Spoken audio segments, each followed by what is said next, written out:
Now, this is how you can customize the lock screen on your iPad. Let me show you how it works. And if you're new here, most definitely subscribe so you never miss anything important.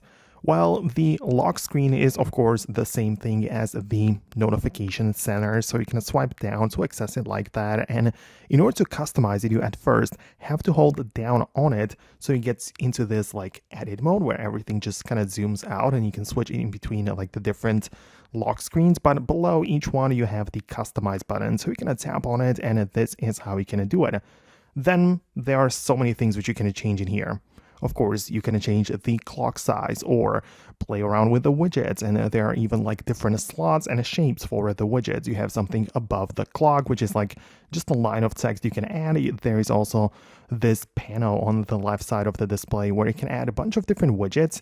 Bear in mind that these are not the same widgets which are available on the home screen, but the app developers have to come up with specific lock screen widgets, right? So you're not supposed to have like very bright colors in here. It's mostly these like kind of transparent like widgets which only display the relevant information. So this is how it's supposed to be on the lock screen, but the point is that the customization options are very extensive. You can swipe across the screen to see the different shades of the color of your existing wallpaper, right? You can also change to a different one, or you can also, for example, just see some options like you can generate a spatial scene, right? So if you have a picture which supports it, you can do that, right? So it just kind of depends on the image and the options available for that. But as you can see, plenty of different options.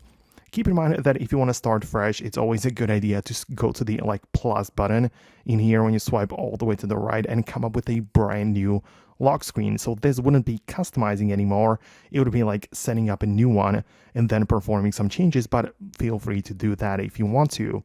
Thanks a lot for watching. Let me know if you managed to do it. Hit the thumbs up and subscribe for more, and I'll see you later.